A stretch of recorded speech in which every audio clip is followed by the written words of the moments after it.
Frédéric Angleviel, historien, professeur en histoire, chevalier des arts et des lettres, écrivain et bientôt biographe.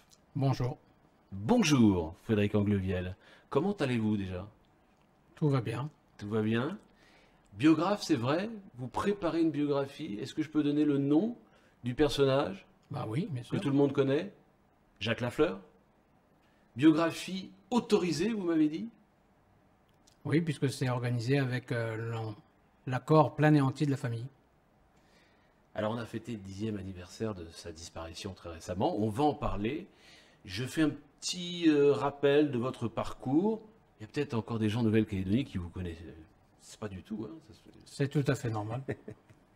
Alors, donc, Frédéric Angleviel, ce sont des études d'histoire, de géographie, d'anthropologie en métropole, à Montpellier, à Bordeaux. C'est 35 ans de carrière.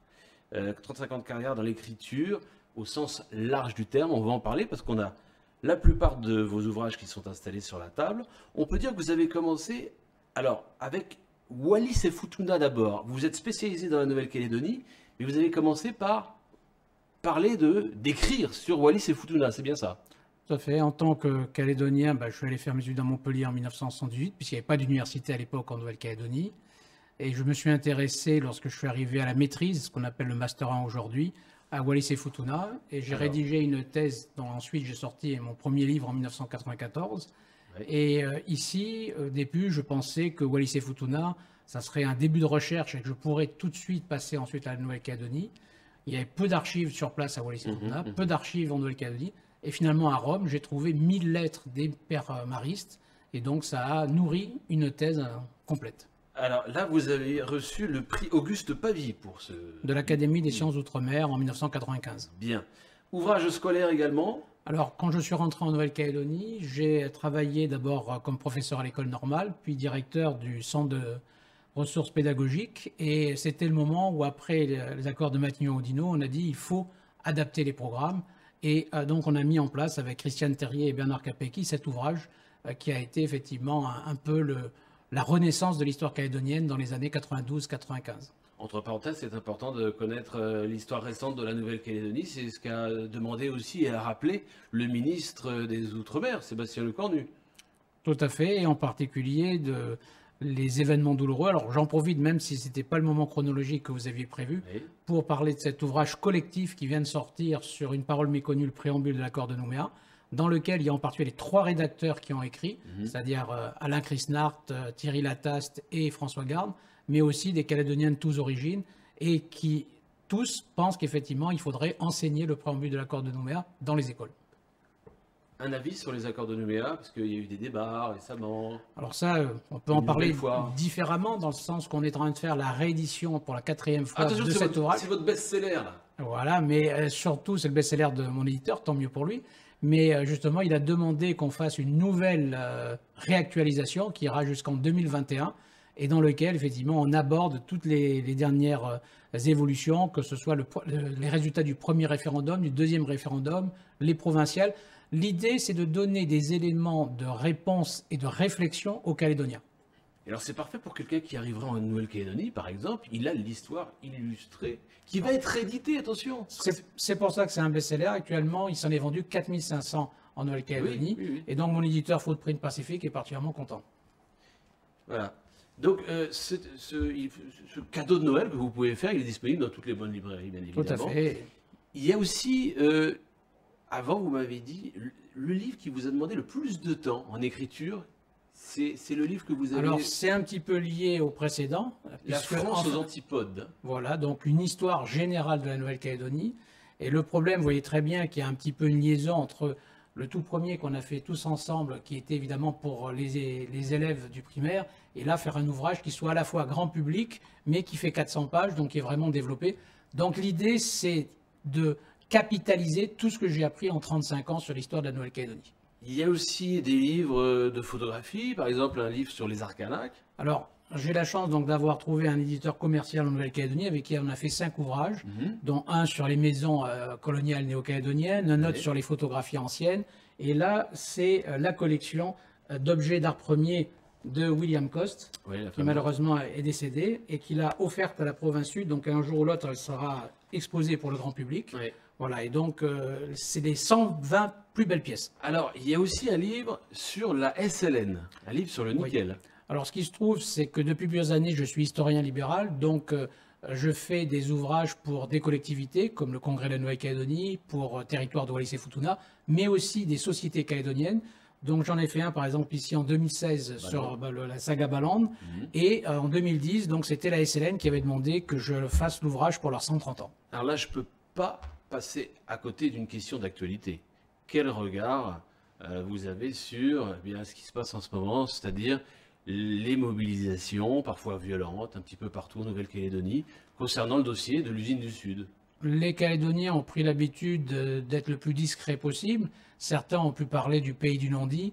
Moi, je pense qu'à un moment donné, il faut être le pays du peu-dire pour effectivement essayer de trouver des solutions tous ensemble et de ne pas, en parlant trop, faire comme dans l'affaire Dreyfus, où on connaît tous la caricature, où des gens sont en train de manger un dimanche et commencent à parler de l'affaire Dreyfus, et ensuite on a la petite phrase « ils en ont parlé » et ils sont tous en train de se battre, c'est le pugilat. Donc des fois, quelques mots en moins permettent après à nos hommes politiques ou nos femmes politiques de trouver des solutions pour nous. Nous sommes à la croisée des chemins en Nouvelle-Calédonie actuellement. Depuis 40 ans, il est à la croisée des chemins et en travaillant justement sur la biographie de Jacques Lafleur, je commence à m'apercevoir que pendant au moins 20 à 25 ans, il a toujours été au cœur finalement de ces conflits qui n'arrêtaient pas et qui étaient usants pour un homme politique, même de sa trempe. Alors, on va en parler. Il y a un livre que vous n'avez pas apporté, c'est un livre sur les extraterrestres, puisque vous avez aussi écrit, parce qu'il y a une partie, bien sûr, des ouvrages qui concernent l'histoire, vous êtes historien, mais il y a aussi les livres d'écrivains, d'auteurs. Qu'est-ce que c'est que cette histoire d'extraterrestres? C'est un livre de science-fiction? Alors à partir de 2010, j'avais un petit peu plus de temps, donc j'ai commencé à écrire des livres, je dirais, de fiction ou des romans historiques. Donc d'une part, j'ai écrit effectivement la vie de Paul-Louis Mariotti, mon arrière-grand-père, et la même année, j'ai sorti un livre de science-fiction où là, non seulement on ne parle pas de la Calédonie, mais on ne sait plus où se trouve la Terre, elle a disparu, et donc on est dans 4000 ans après la disparition de la Terre. Donc vous voyez que ça m'a permis un petit peu de m'évader effectivement de notre quotidien. Mais j'y suis revenu par plusieurs ouvrages, dont ici un recueil de nouvelles sur le monde kanak. La première nouvelle étant comment éventuellement sont arrivés les premiers Austronésiens, c'est-à-dire les ancêtres des Kanaks, 1000 ans avant Jésus-Christ, et une dernière nouvelle se passant 20 ans après une éventuelle indépendance. Donc vous voyez, ça ouvre une panoplie. Il y a des nouvelles et puis il y a aussi de la poésie Oui. dans votre parcours. Alors en sachant que comme je ne suis pas spécialiste évidemment en littérature, j'ai voulu me faire plaisir, donc c'est de la poésie libre et c'est de la poésie historique. Par exemple, dans ce recueil, il y a à la fois une poésie sur Jacques Lafleur, une poésie sur Jean-Marie Tjibaou, mais aussi une poésie sur, par exemple, Jean Mariotti ou sur son village d'origine de Farino. Votre actualité, là, cette année, c'est aussi un livre sur le bagne de Pulo Condor, c'est au Vietnam. Tout à fait. Donc là, c'est un clin d'œil puisque la plupart de mes livres sont, je dirais, dédicacés pour ma première épouse, Tania Chenevier-Lemoigne, Mariema Anglevielle, puis ensuite pour mes 3 premières filles. Mais mon épouse étant décédée, je suis remarié avec une Vietnamienne, dont une charmante petite fille qui s'appelle Elodie. Donc ça m'a permis de dédicacer cet ouvrage à ma 4e fille et de faire un travail sur le bagne de Pulo Condor qui était bien plus dur que le bagne de Calédonie, voire plus dur que le bagne de Guyane, et rester dans cette thématique carcérale qui est tellement importante en Calédonie. Et je comprends mieux l'histoire de la Calédonie grâce à l'histoire de l'Indochine française. Jacques Lafleur. Jacques Lafleur, c'est aussi 38 ans de vie politique.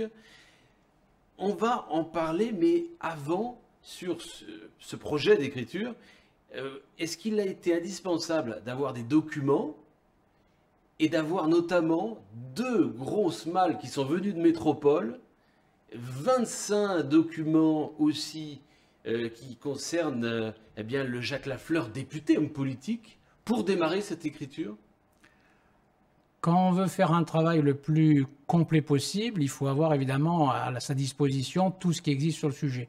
La chance extraordinaire que l'on a pour le député Jacques Lafleur, c'est que d'une part, il avait un bureau évidemment en tant que député à Paris où il conservait des archives, que sa fille Isabelle a rapatrié sous forme de 2 malles, et il avait ici à Nouméa aussi des bureaux pour son travail, en particulier de président de la province sud. Et là, il y avait donc 25 cartons qui ont déjà été mis à ma disposition et il y a encore 20 cartons qui arriveront plus tard. Et j'ai commencé à travailler depuis un mois et je dois dire que je passe de pépite en pépite, puisque non seulement il y a bien sûr les actions de l'homme Jacques Lafleur, les écrits, énormément de discours aussi bien au niveau local qu'au niveau national de Jacques Lafleur, en particulier pendant les périodes de crise qui malheureusement sont nombreuses en Nouvelle-Calédonie, mais il y a aussi bien entendu toutes ces relations avec les partenaires, que sont aussi bien l'État que les indépendantistes ou que les autres groupes politiques. Donc, non seulement, effectivement, j'apprends tous les jours, effectivement, sur Jacques Lafleur, mais j'apprends aussi tous les jours sur les détails de l'histoire politique contemporaine depuis 1972. Biographie illustrée, format A4, 200 pages, sortie prévue début 2022. Voilà, donc je dirais il faut toujours donner du temps au temps, et on s'aperçoit qu'un travail historique demande un minimum de 9 mois à 1 an entre la recherche, le début de l'écriture, et puis pendant toute cette période, il y a toujours des choses qui se rajoutent, parce qu'il va y avoir bien sûr des interviews, membres de la famille, des amis, voire des adversaires politiques. Donc tout cela va petit à petit se recoller, et une œuvre d'historien, c'est toujours une sorte de puzzle, et il manque toujours un certain nombre de pièces, donc on essaie en tout cas d'avoir le plus beau paysage possible. Alors il y aura des photos où on le voit dans sa propriété de Waco, des photos personnelles. On voit Jacques Lafleur, mélomane, aimait la musique. Vous m'avez dit il avait l'oreille musicale, il jouait du piano notamment. Hein. Alors à la fois il n'y aura aucun exhibitionnisme si on peut dire, mais en même temps il y aura beaucoup de pudeur, puisque c'était le fond de son caractère. Par exemple, il a toujours protégé sa famille des regards des mondes des médias, mais en même temps, effectivement, il y aura une présentation biographique, généalogique, et aussi, à côté de sa carrière politique, ses goûts, ses activités économiques, et en particulier le fait qu'il a vendu la SMSP, donc pour, je dirais, concrétiser l'entrée des Mélanésiens dans le monde de la mine dans les années 88-89. Comment éviter de ne pas être laudatif, de ne pas faire une hagiographie? Ben, on a la chance que comme c'était un homme politique qui a réussi et qui a réussi longtemps, donc il n'avait, je dirais, pratiquement que des ennemis, parmi tous ceux qui, effectivement, qui ne gagnaient pas, et qui très régulièrement dans la presse, je dirais, tentaient de l'assailler donc de façon différente. Donc on a effectivement, je dirais en tout cas, tout un ensemble de critiques qui permettent de faire ressortir justement les caractéristiques positives de l'homme. Merci Frédéric Anglevielle. Vous écrivez 3 à 4 ouvrages par an. Hein. Alors actuellement, on appelle l'auteur prolixe en Nouvelle-Calédonie. Ah oui. Je crois que d'une part, c'est mon métier. Je suis historien. Notamment. Voilà. Vous êtes très prolixe. Je suis historien libéral. Donc mon travail, c'est à la fois d'essayer de faire à peu près un livre purement historique, comme celui-ci qui est sorti à Paris et qui est toujours le seul ouvrage sur l'histoire générale de la Nouvelle-Calédonie en métropole, mais aussi de publier des essais, faire travailler aussi des amis, hein, et donc quand je dis amis dans le sens général, c'est-à-dire des gens qui vont chacun apporter quelque chose au débat, et puis aussi effectivement maintenant, comme je vais souvent au Vietnam, ça me fait des sortes de résidences d'écriture et ça me laisse du temps pour écrire de la littérature historique. On rappelle, remontrez-moi le manuel. Alors, celui-ci qui n'est pas un manuel scolaire, mais qui est le livre vraiment très complet de l'histoire de la Nouvelle-Calédonie, version 2015. On le trouve dans les librairies calédoniennes, les bonnes librairies calédoniennes, pour notamment Noël qui arrive. Pensez-y. Oui, à ce moment-là, effectivement, il y a toujours des possibilités de dédicaces dans les bonnes librairies de la place. Voilà, et puis attention, parce que le Père Noël, il aura pour l'instant un petit peu de retard dans sa première tournée au Mont d'Or, selon l'actualité chaude du moment. Vous en pensez quoi, le Père Noël qui est perturbé en ce moment au Mont d'Or? Écoutez, ça me rappelle toujours mon grand-oncle Jean Mariotti, qui dans un de ses livres parlait d'une école où l'institutrice disait « Le véritable été, c'est juillet-août ». Donc là, on peut inverser pour le Père Noël et dire que pour les enfants, on accepte le Père Noël en plein été. Je vous dis à la prochaine fois pour un autre numéro de l'invité d'Alex. Merci Frédéric Anglevielle. Faites ce que vous voulez dans la vie, mais faites-le avec classe. À très bientôt.